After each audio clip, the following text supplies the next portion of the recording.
Welcome to Blue Lagoon Island. Now, you may be familiar with it as the Dolphin Encounters experience, but now it is so much more than that. It's a true eco-paradise. Come join us.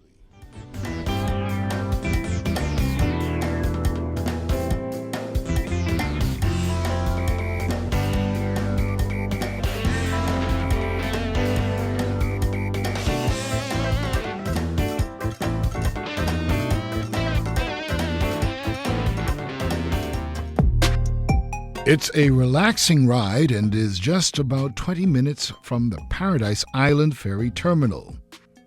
Then, prepare yourself for a unique beach and environmental experience.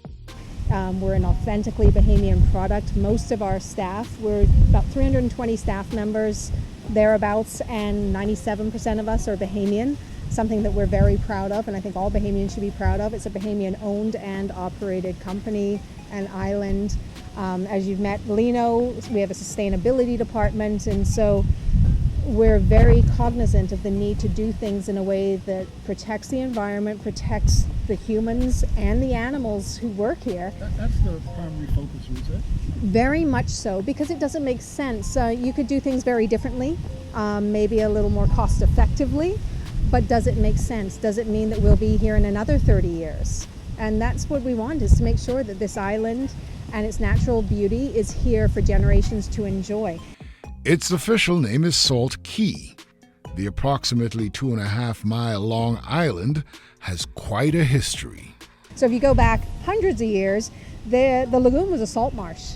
And pirates used to come here and mine for salt because salt was a commodity to be traded. So that's going way, way back. And then it had a couple of private owners, families. John McCutcheon, who was a Pulitzer Prize winning political cartoonist for the Chicago Tribune, was the owner. McCutcheon Tower, and inside McCutcheon Tower are some amazing artifacts. I don't know if you've seen those before, from all over the world, from historic sites. And we're really excited about those. And then it was sold to L.A. Meister, who lived here in the Bahamas. And so he just kind of developed it initially. I don't think he knew exactly what he was going to do with it when he first took it on. And a few years later, he also owned property in Abaco. And he was over at the Nassau Sea Aquarium, looking around at, they had closed down, and was looking at what marine nautical artifacts were there that he could purchase to outfit his properties. And there was a tank with 2 dolphins in it. And so he inquired about these dolphins and found out, he was told they're for sale. You want them?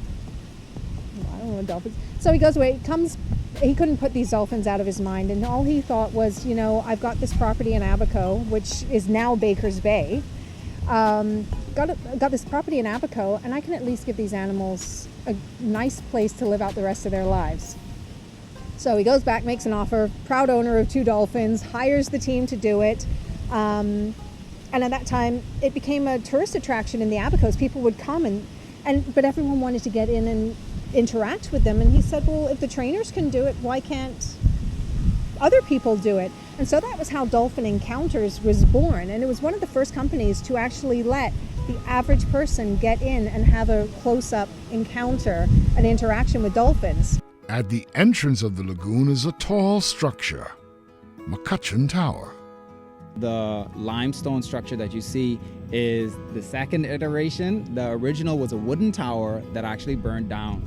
And the towers have been here because this island was separated. We didn't have cell phones, or landlines back in the day. We didn't have the internet. And so the previous owners, they had the signal tower. So if someone on New Providence wanted to speak to the owner or one of his very fancy guests, they would shine a light from over on New Providence, and they would return the signal with the signal fire on the top of this tower. After that burnt down, Howard Van Doren Shaw built this tower for his brother-in-law, and it was actually dedicated in 1926. So we're coming up on the 100-year anniversary of this tower. So, and it also has a lot of artifacts from McCutcheon's travels around the world, from all continents of the world, except Antarctica. Yeah, so he traveled around and he collected little artifacts of really important places throughout the world and have them installed inside the walls of this tower. There's a really special panoramic view from here.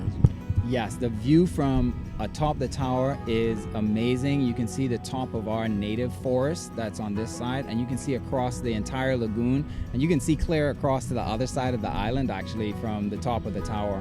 And so we really get that beautiful view of Blue Lagoon Island, but you can also see the other islands that surround us. You can see as far as Paradise Island and over to New Providence. Samantha Mitchell of the Zoological Department was keeping watch.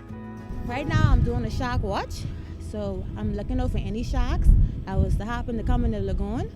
When I would see a shark, I would call a lifeguard, so I'll use a radio and I'll call a lifeguard to let them know that I've seen a shark, just to ensure that our guests are safe at all times.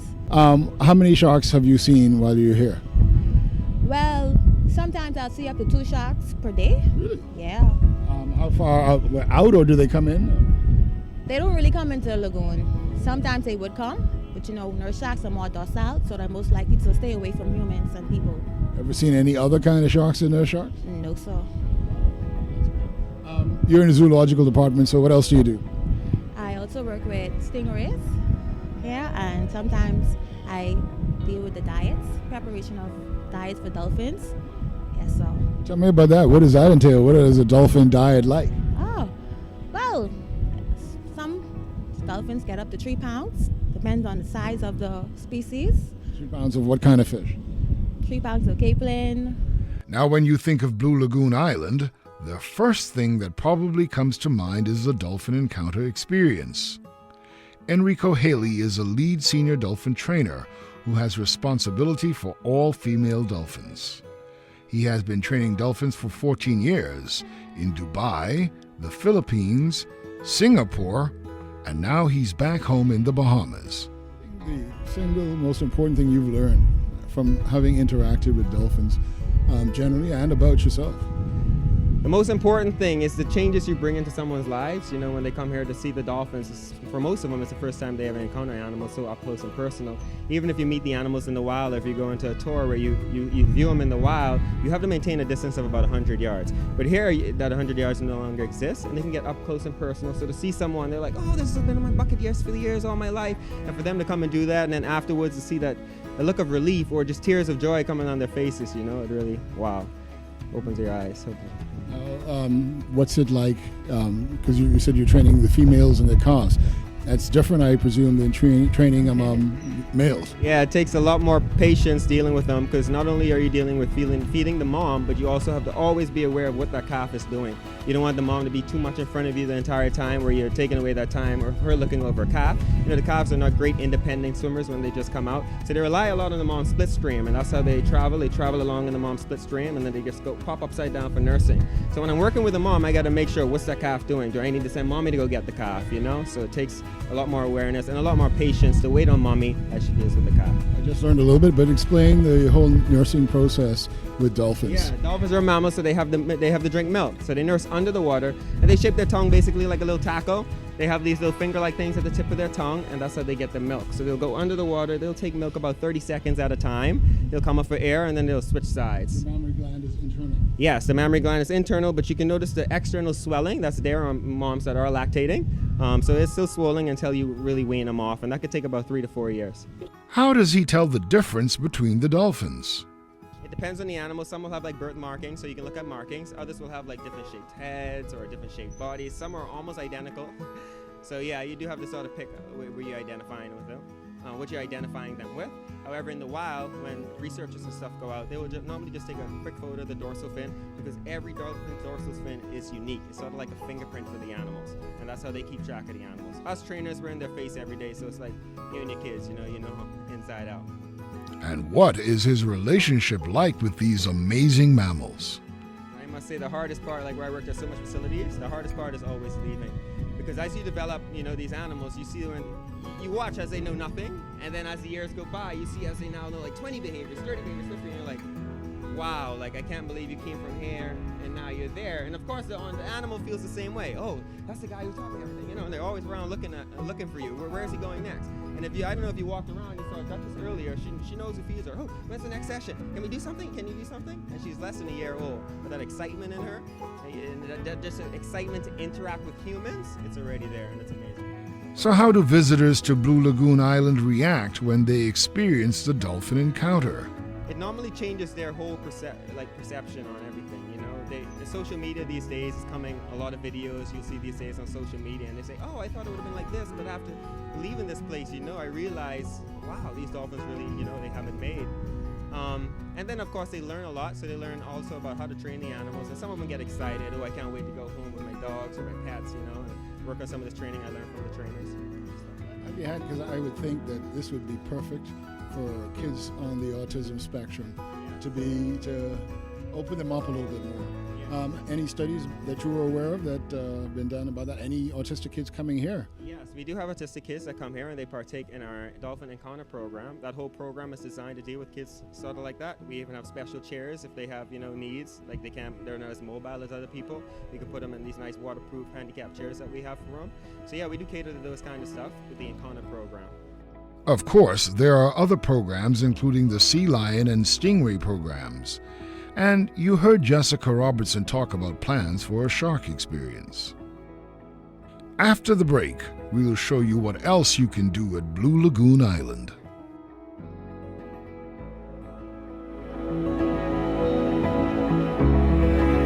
Blue Lagoon Island has more to offer than just their sea mammal experiences. There's another tour that you'll find interesting, and you can do it all via Segway. This island is so unique that over the 4 kilometers long that it has, we only use about 10% of it for the business of Blue Lagoon Island, and the rest is pretty much pristine. And since late January, early February this year, I've been collecting bird data on this island. And one of the cool things is that no one else has collected this data before. So I'm able to pick up a lot of new species that were not recorded and a lot of new behaviors. So I've already detected, I think, 8 or 10 different species of birds that are nesting on this island throughout the year, including the yellow-crowned night herons that you saw before, greater Antillean nighthawks, common ground doves that are very common birds, but to see it actually lay the nest and you get to watch the eggs develop into chicks and then fledge is really a huge opportunity for me as a scientist and a bird watcher and just someone who likes to see cool stuff, right? We also have 4 species of lizards on this island that were not recorded. They were not documented in the scientific literature before, but now we've been able to add them to that documentation. We have 2 snakes. Speaking of the common ground dove, we have 2 snakes that we found on the island so far. One is the Bahamian pygmy boa, and it's just this tiny little snake. It doesn't get any bigger than that, but it's unique to the Bahamas. It's one of our Bahamian species that's not found anywhere else in the world. And so when a guest comes over to Blue Lagoon Island and they take part in our Eco Nature Walking Tour or our Segway Tour, the fact that they have the opportunity to, 1, perhaps see one of these species, and 2, when their investment in this sustainable tourism venture allows them to contribute to continually protecting this environment, that's really important for us. Now, the white-crowned pigeon. The white-crowned pigeon. Lots of people ask us about the white-crowned pigeon, and we did have them nesting here earlier this year. Of course, hunting season is open now, but this is a private island, and so a lot of the pigeons actually stay here and come back so that they can feed here in peace and quiet. It's amazing to be able to come so close to white-crowned pigeons because they're really, really jumpy. So anytime they see you walking through the forest, they're like, what's this guy up to, right? And then I have the camera and I point a camera at them. They're like, oh, don't point anything at us. But now, as they've seen us regularly coming through the forest and with our guests, and all we do is just talk about them and point a finger at them maybe. And so the pigeons are like, oh, these Blue Lagoon Island people, they're cool. And you may ask, what's up with the birds? Birds for human beings, it has a lot of spiritual and religious value, right? Just about every religion has some phrase about birds, and birds can fly, so that's super cool just from the human perspective. But when you think about the science and conservation value of birds, when you look at birds and track their behavior and their populations over time, you can see really the effects of all of our activities on the environment. So we have like invasive species like casuarina. If you look throughout the year at a casuarina stand, you might see, maybe 2 or 3 bird species that use them. But then you go into a native forest like this, and I've surveyed more than 70 different species of birds this year alone. And so the difference Right here on this island. inside this little patch of forest that we're sitting next to, right? And so it's just amazing to see how you look at one area that's really heavily impacted, or like downtown Nassau, and then you come to a pristine native coppice forest like this, and there's a world of difference between it, and that allows us to use birds as kind of a measuring tool for the rest of the environment. They eat the fruit. Some of them eat like the lizards and frogs and spiders and bugs, and so they're important in that way, because if that whole community isn't healthy, the bird community won't be healthy. And so we use the birds to kind of measure against those communities, but also as like a natural pest reduction tool.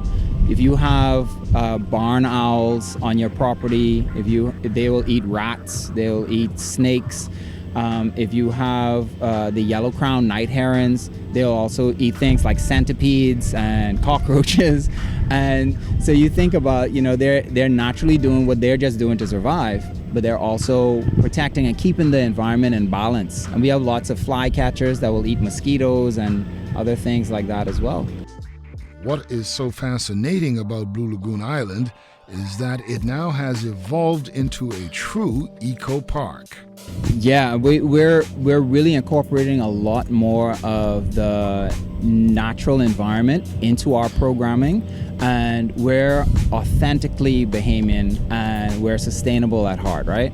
And so we're looking at how we can really give a guest the ultimate Bahamian experience.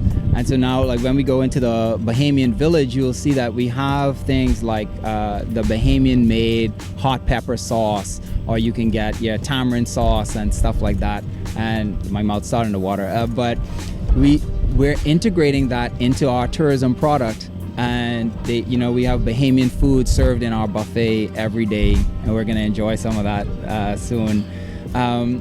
But yeah, just integrating all of this is very important to us. And it started with the dolphins, and we added sea lions. We now have stingrays, and we have some other programs coming along soon. And of course, we're inside the trail of the Eco Nature Tour and Segway Tour now. What's the reaction you get from both Bahamian visitors and foreigners alike? The general reaction that we get when they come into the Eco Nature Walking Tour in particular is, wow, I did not know the Bahamas had this. So I'm showing them, a yellow-throated warbler, or during the nesting season, you can get within like 6 feet of a yellow-crowned night heron nest. And the guests that come, they're pretty much just thinking lay out on the beach, maybe eat some food and interact with some dolphins. But then when you get the content that we're telling you about the sea grape and cocoa plum and pigeon plum and the strongback and the kamalami and all of these things, and you can show them and tell them about the bush medicine uses and the cultural impacts of having these trees or not having these trees, it's really cool to see, especially a Bahamian guest, when they come here and they're like, firstly, they didn't know that Blue Lagoon Island had it. But more importantly, a lot of us don't know that the Bahamas has these things. And we're really working to change that education that we're delivering throughout our programming. The focus on education is a key component of what they offer at Blue Lagoon Island. Dr. Anseleno Davis walked me through the paces they put young students through to further ignite their passion for sustainability. this is our education classroom, and we don't just educate visitors here, we also educate our staff. So we teach our staff about the environment here at Blue Lagoon, about sustainability, our tourism products, as well as the marine mammals that we work with. But most importantly, we have 6,000 to 8,000 students come through Blue Lagoon Island programs every year. And these are local kids that are learning about the marine environment, things like plastic pollution and how to protect and conserve our environment, not just the marine environment, but also terrestrial environments as well. Around the walls, you can see all of these different drawings and posters. We host the Marine Environment Poster Competition every year. And these are students from around the Bahamas who draw a poster based on some prompt that we give them.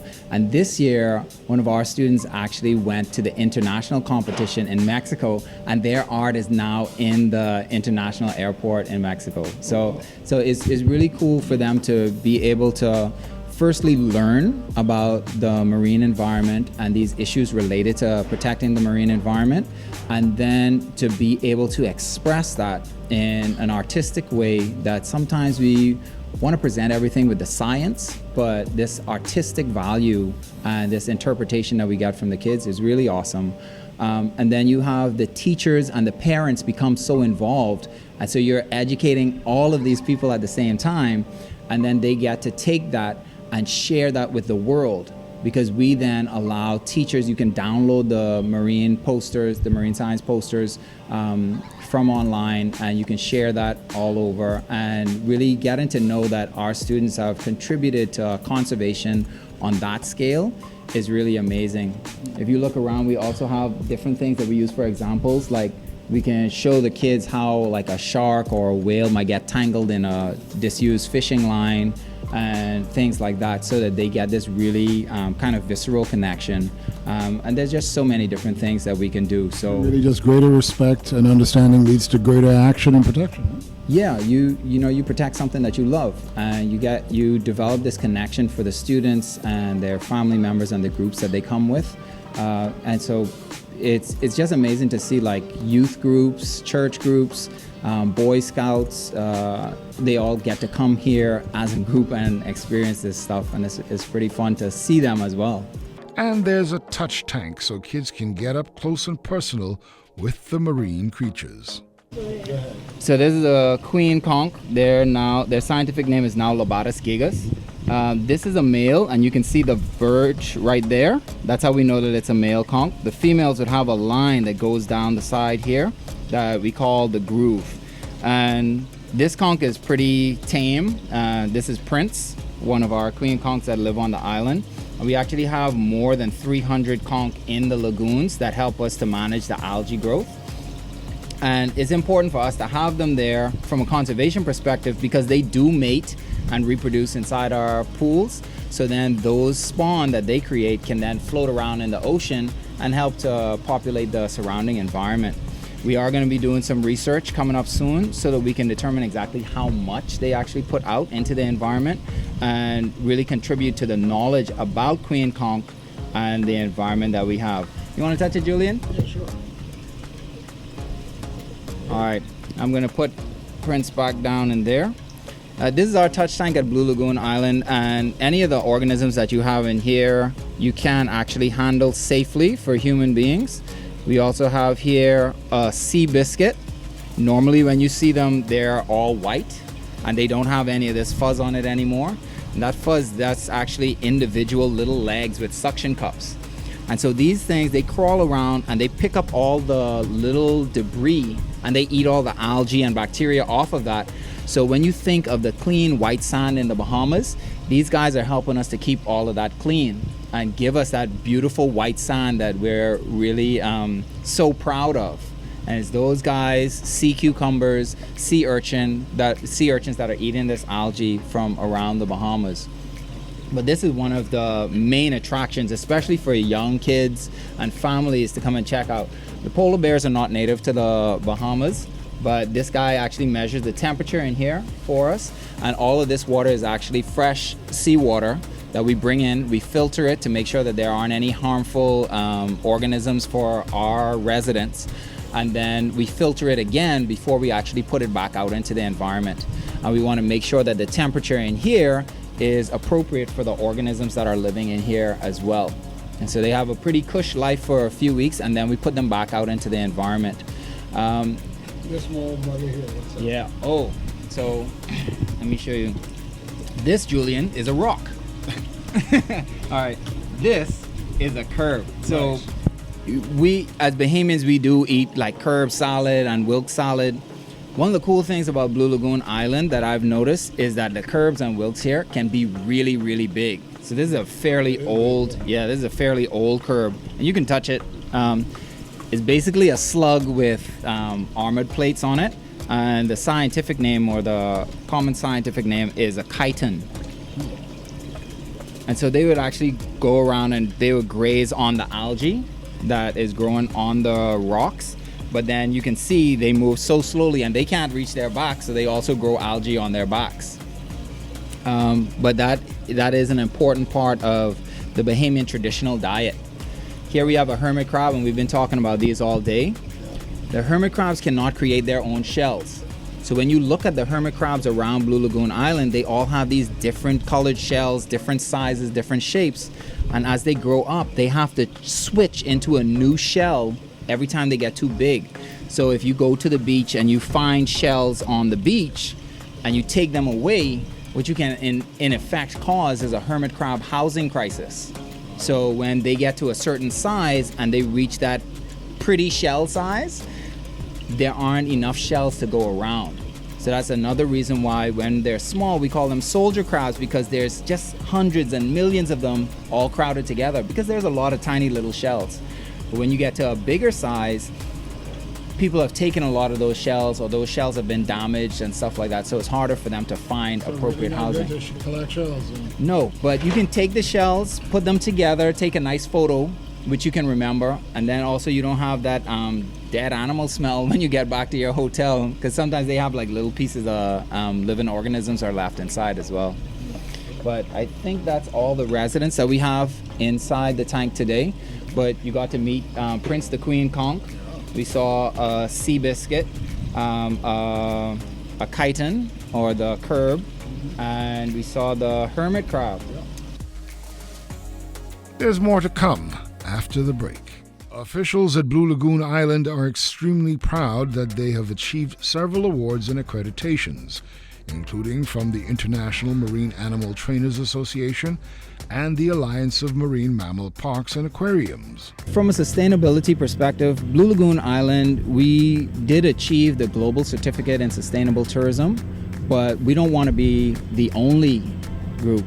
We liked being the first one, but we want more tourism operators to follow suit and really engage with sustainability as a core part of how they do business in the Bahamas, and also sharing that message with your guests and with your staff and your employees, so that not only do you learn about it when you're doing your tourism experience, but that you can take that home with you and make the Bahamas and the world a better place.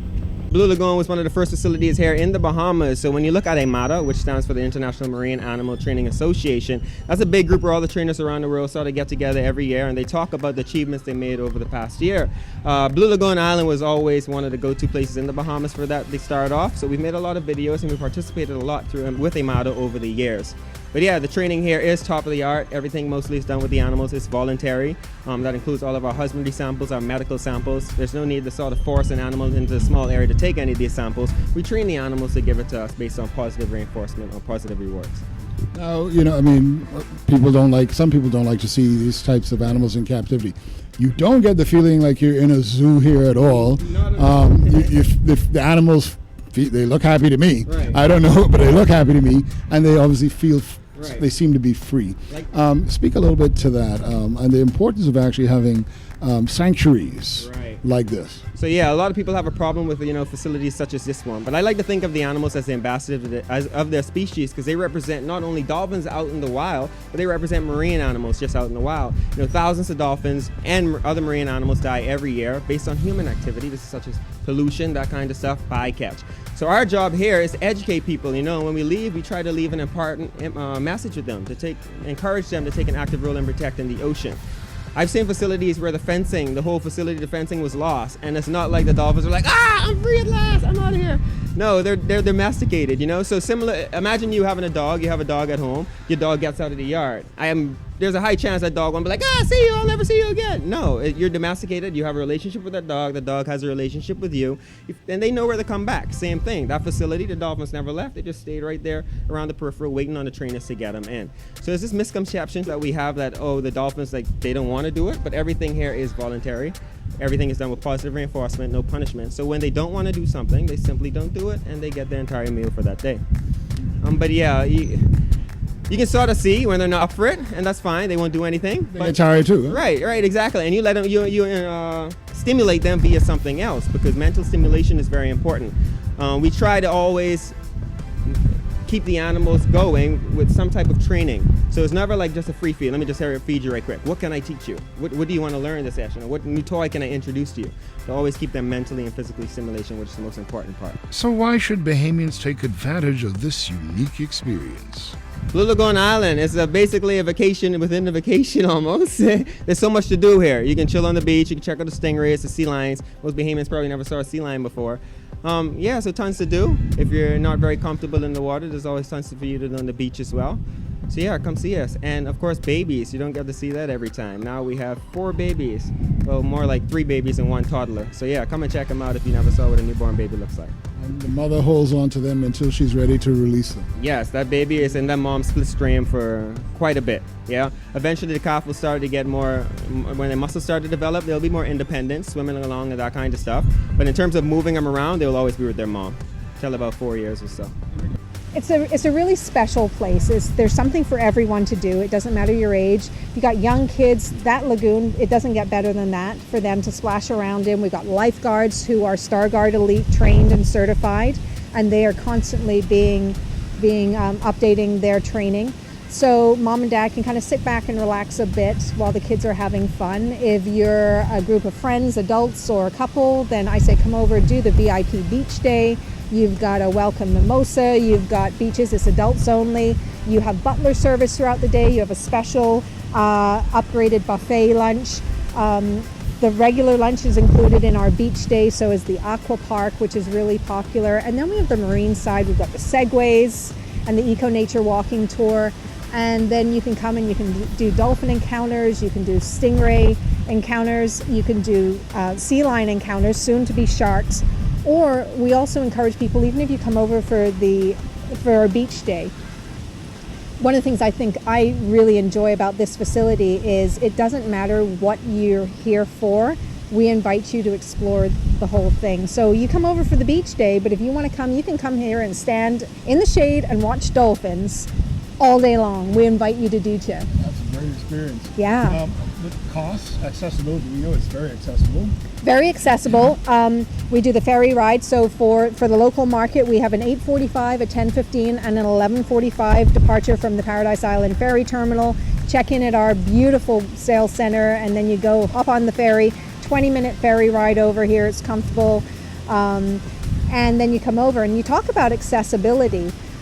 And it's important for us to make sure that everyone can enjoy here. So we have expanded our network of concrete pathways, so we don't have trip and fall obstacles for people. They're wheelchair friendly. We have a fleet of beach wheelchairs that are available for use for all of our guests who need them, and that makes sure that people who are confined to a wheelchair or elderly folks who aren't as steady as their feet, they can get in the water and enjoy it, because it's just not, there's nothing worse than you're here and you can't do it all. In fact, we even have an in-water wheelchair to allow people who have mobility challenges to get in the water and do our dolphin encounter. And it is life-changing for people, and so we want people to enjoy that. We have staff on the team who speak a number of different languages. So we've got Spanish, French, German, Italian, Portuguese, and sign language. Yeah, and that has come in really handy. Funny, we've had groups come in of hearing challenged patrons, and we've got somebody on guest services who can help them through their day and give them as much enjoyment as possible. It's a perfect place to come if you want to just find a hammock under 2 coconut trees and read that book that's been sitting on the bedside table for the last 6 months and you want to dig into it. We've got you covered. If you want to have some excitement and do a Segway safari or go play on the aqua park all day, you can do that. If you want to finally kiss a dolphin, this is the place to do it. Well, that's our show. Join us next time for another environmental adventure on the Bahamas Naturally.